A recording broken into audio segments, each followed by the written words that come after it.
장편소설 신의 낙엽 제2부 세 번째입니다. 5월 1일 월요일. 대학 진학의 조언을 얻기 위해 맹인으로서 대학을 졸업한 선배를 알고 있으면 소개를 해달라고 했더니 이석이 소개해주겠다고 하여 그를 따라 나섰다. 버스로 20분가량 달려서 우리가 내린 곳은 중앙동이라는 곳이었다. 거기서 차도를 건너 꼬불꼬불 몇 번 골목을 꺾고 나니 겨우 두 사람이 비켜가면 알맞을 좁은 샛골목이 나왔다. 이석의 말로는 그 골목을 곧장 들어가면 마주치는 집이 선배의 집이라고 했다. 우리는 한참을 들어갔다. 그러나 아무리 들어가도 마주치는 집은 나오지 않고 결국에는 골목이 끝나고 다시 큰 길이 나왔다. 길을 잃고 만 것이었다. 우리는 지나가는 사람들을 붙잡고 길을 물어 골목 찾기를 계속하고 있었다. 등 뒤에서 우리를 향해 달려오는 목소리. 안녕하세요. 어딜 가세요? 정이었다. 여기서 만나다니. 길 잃은 어린 양의 모습으로 그녀를 만나게 된 것이 나로서는 못내 부끄럽고 서운했다. 그러나 이석은 전혀 그렇지 않은 모양. 마침 어려운 때에 잘 나타나 주었다고 구세주라도 만난 것 같이 반가워했다. 언제 정희 씨의 그 부드러운 손을 잡아보나 했더니 오늘 드디어 그 기회가 찾아왔습니다. 그려? 네? 지금 우리는 길을 잃었거든요. 안내를 좀 부탁드린다. 그 말씀입니다. 아, 네. 그녀가 그것을 거절할 리 없었다.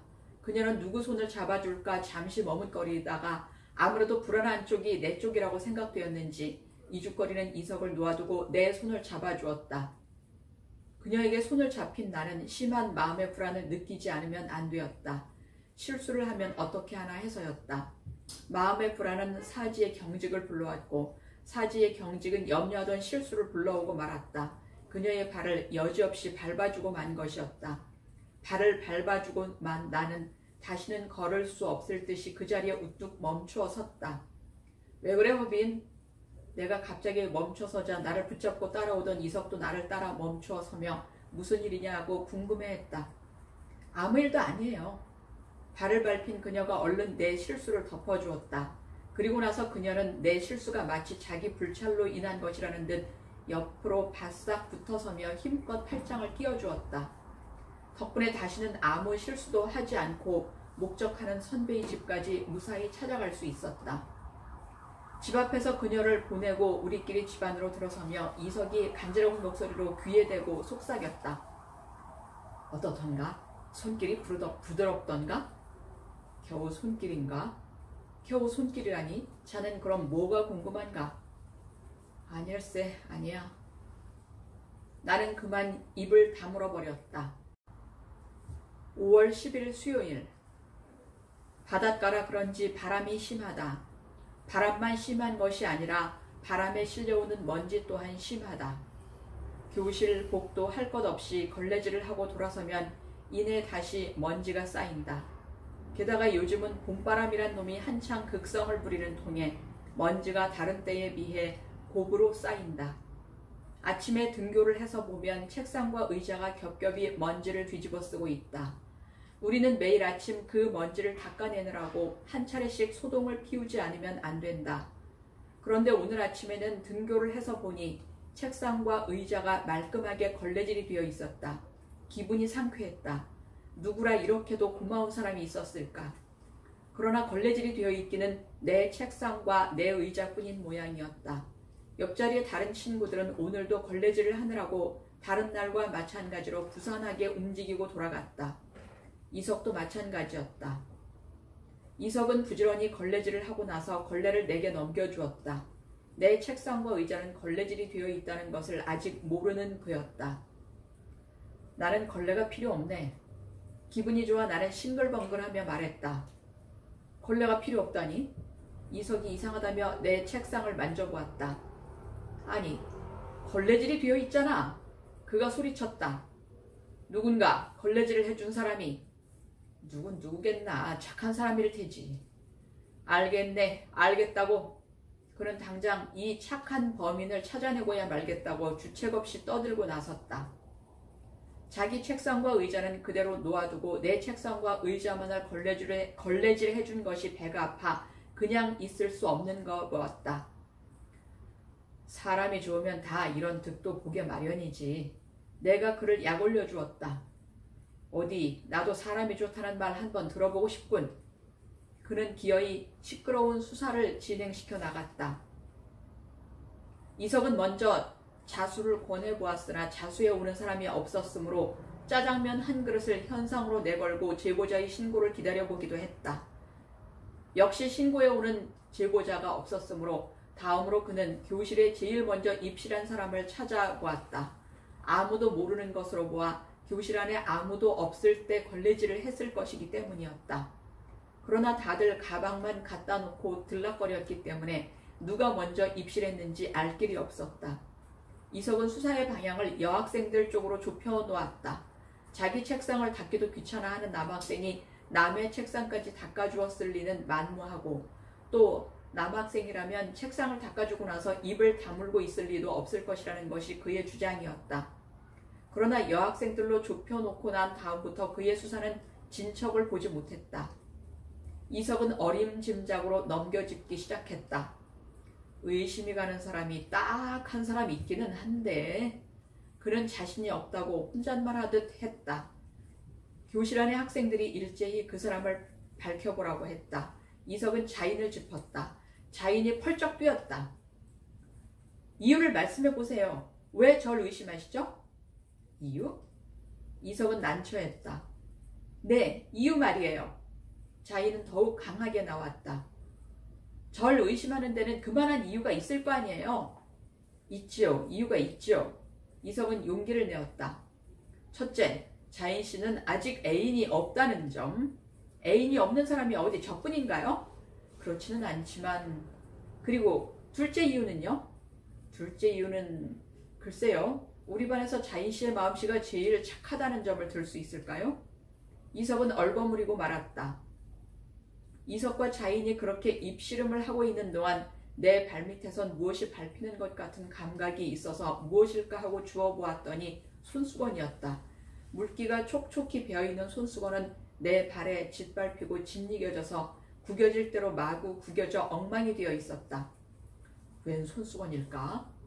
혹시 내 손수건이 떨어졌나 하고 주머니를 뒤져보았으나 내 손수건은 주머니 속에 그대로 들어있었으므로 임자를 찾아줄 양으로 엉망이 된 손수건을 높이 쳐들며 소리쳤다. 손수건 잃어버린 사람! 순간 이석은 무릎을 탁 치더니 내 손에서 잽싸게 손수건을 낚아채 갔다. 물적 증거를 바로 거기다 두고 고심을 했구먼. 물적 증거라고? 두고 보게. 나도 사람이 좋다는 말을 안 듣고는 못 베길 테니. 이석은 잠옷 신이 난다고 싱글벙글이었다. 점심시간이었다. 학생들이 모두 밖으로 나가고 교실 안이 텅 비어 있었다. 자인이 가만히 내 곁으로 다가왔다. 무슨 사람이 그렇게도 둔하세요? 네? 그 손수건 제 거란 말이에요. 그러면 자인 씨가 그렇다고 했다. 걸레질을 하고 나서 물 묻은 손을 닦은 다음 손수건을 책상 위에 올려놓고는 깜빡 잊어버리고 있었다고 했다. 그것을 나는 땅바닥에 떨어뜨려서 발로 짓밟고 그리고는 주워서 이석에게 넘겨준 것이었다. 어떻게 하면 좋은가? 책상을 닦아준 범인은 찾았으니 이제 남은 문제는 이석의 손으로 넘어간 손수건을 돌려받는 일인데 방법이 없지 않은가. 내 책상과 의자를 말끔하게 걸레질해준 착한 범인은 책임지고 손수건을 찾아주어야 한다고 나만을 조르고 있었다. 아, 좋은 방법이 있습니다. 좋은 방법이 무슨 방법이에요? 내일 아침에는 이석군의 책상도 걸레질을 해주면 되지 않겠습니까? 그러면 손수건을 돌려줄 테지요. 짜장면은 제가 받아먹고 말입니다. 몰라요. 짜장면 받아 잡수시고 걸레질도 허빈 씨가 하세요. 자인은 사뭇 울상이 되어 서 있었다. 5월 21일 일요일. 독서회를 끝내고 보니 시간이 많이 남아 있었다. 돌아가기는 너무 이른 시간이잖아요. 진클럽 여학생 중에 한 여학생이 말했다. 남은 시간은 레크리에이션을 하기로 해요. 전희가 제의했다. 모두 찬성이었다. 3박자 게임이 좋겠어요. 누군가가 의견을 내놓았다. 그래요. 벌칙은 노래를 부르기로 해요. 지선이 말했다. 좋아요. 오늘은 정희양의 노래를 꼭 한번 들어보고 싶어요. 자인이 기대에 부풀었다. 그거 정말 멋진 생각입니다. 나도 자인 못지않게 기대에 부풀었다. 게임이 시작되었다. 둘러앉은 사람들이 모두 번호를 하나씩 나누어 가지고 서로 다른 사람의 번호를 불러 공격을 하는 게임이었다. 벌칙은 2번 아웃을 당할 때마다 한 번으로 정했다. 기대 속에 시작한 게임은 좀처럼 정희에게 노래할 기회를 주지 않았다. 그녀는 게임을 이끌어가는 데도 재치가 있어서 처음에 어쩌다가 한 번 아웃을 당한 후로는 다른 사람들이 아무리 집중 공격을 퍼부어도 모두 여유있게 막아냈다. 반대로 나는 계속 아웃만 당하는 통에 그렇지 않아도 부족한 미천에 나중에는 부를 노래가 없어 민요, 동요까지 알고 있는 노래는 하나도 빼놓지 않고 모조리 불러대야 했다. 정신을 어디다 팔고 계시는 거예요? 이 게임은 정신통일이 제일 중요하단 말이에요. 보다 못한 정희가 나에게 핀잔을 가했다. 다른 사람들이 하도 노래를 안 부르려고 하니까 제가 대신 불러주는 거 아닙니까? 내가 응답했다. 할 줄 모르는 내 노래의 미천만을 드러내고 그녀의 노래를 들어보겠다는 기대는 끝내 어그러지고 말려는가 보다 하고 있는데 게임이 거의 끝나갈 무렵에서야 그녀도 마저 아웃을 당해주었다. 이제는 그녀도 노래를 부르지 않을 수 없게 된 것이었다. 어떤 노래를 부를까? 어떤 노래를 부르는 그녀의 목소리는 얼마나 더 아름다울까? 나뿐만이 아니라 둘러앉은 모든 학생들도 모두 한결같이 그녀의 노랫소리가 흘러나오기를 애타게 기다리고 있었다. 그녀는 곡목을 선택하기에 잠시 시간을 끌었다. 그러나 그 시간이 길지는 않았다. 드디어 기다리던 노래가 흘러나오기 시작했다. 과연 훌륭한 노래였다. 내 노래 100곡과 그녀의 노래 1곡을 맞바꾸어도 조금도 아깝지 않을 노래였다. 노래를 부르는 그녀의 목소리는 더욱 아름다워서 피조물의 목소리라는 사실이 믿기지 않을 정도였다. 한 곡이 끝나자 나는 아쉬운 마음에서 앵콜을 소리 높이 외쳤다. 둘러앉은 다른 학생들도 하나같이 내 외침에 호응해 주었다. 그녀는 마지못해 한 곡을 더 불러주었다. 오빠가 한 말씀. 그녀의 노래에 이어 지선이 나에게 소감을 물었다. 뭐라고 몇 마디 내가 소감을 말하기도 했다. 그녀의 노래를 마지막으로 게임은 끝이 났다. 제가 다시 소개를 해올리지요. 지선이 말했다. 전이양으로 말할 것 같으면 지선은 목에 힘을 한 번 주고 나서 말을 계속했다. 작년도 전국 학생 콩쿠르에서 성악부문 대상을 수상한 바 있으며 세계적인 소프라노가 되는 것이 양의 유일한 꿈이며 그 꿈의 실현을 위해 의사가 되라는 주위의 권유에도 불구하고 음대 성악과에 진학할 예정으로 있는 여학생이라고 합니다. 그렇다면 이쪽에서도 추가를 하지 않을 수 없지. 지선의 말을 받아 이석이 싱겁게 떠들고 나섰다. 강허빈 군으로 말할 것 같으면 그는 지선의 말투를 그대로 흉내내어 말을 계속했다. 고등학교 재학 당시 이미 국전에 입선을 한 장래가 촉망되는 화가였으나 미대 재학 중에 교통사고로 주위의 기대도 저버리고 실명, 현재에 이르고 있는 맹학생이라고 합니다. 어머나, 정말이세요? 전 여지껏 그런 것도 모르고 있었네요. 이석의 말을 들은 정희는 예측할 수 없는 인간의 운명에 대해 그 어떤 두려움 같은 것을 느꼈을까? 저기 놀라움을 금치 못해 했다. 그리고 보니 두 분의 이력서가 썩 잘 어울리네요. 자인이 깔깔거렸다. 시제가 다르지 않다면 자인의 말은 틀린 말이 아닐 것이다. 하지만 정희의 이력서에는 미래가 있는데 반해 내 이력서에는 과거가 있을 뿐이지 않은가. 어찌 두 사람의 이력서가 잘 어울린다고 하겠는가. 자인 씨와 정희 씨는 이웃 사촌간이군요. 한 사람은 음대 피아노과, 한 사람은 음대 성악과니까 말입니다. 내가 말했다. 이웃 사촌간이 아니라 친형제간이죠. 자인이 말했다. 정말 우리 모두 친형제같이 지내기로 해요. 정희가 말했다. 그녀의 말소리에는 알 수 없는 깊은 감동이 서려 있었다. 5월 22일 월요일. 학교에서 돌아와 방문을 여는데 방 안에서 물씬한 향기가 쏟아져 나왔다. 온몸으로 휘감겨오는 황홀한 향기였다. 웬 향기니?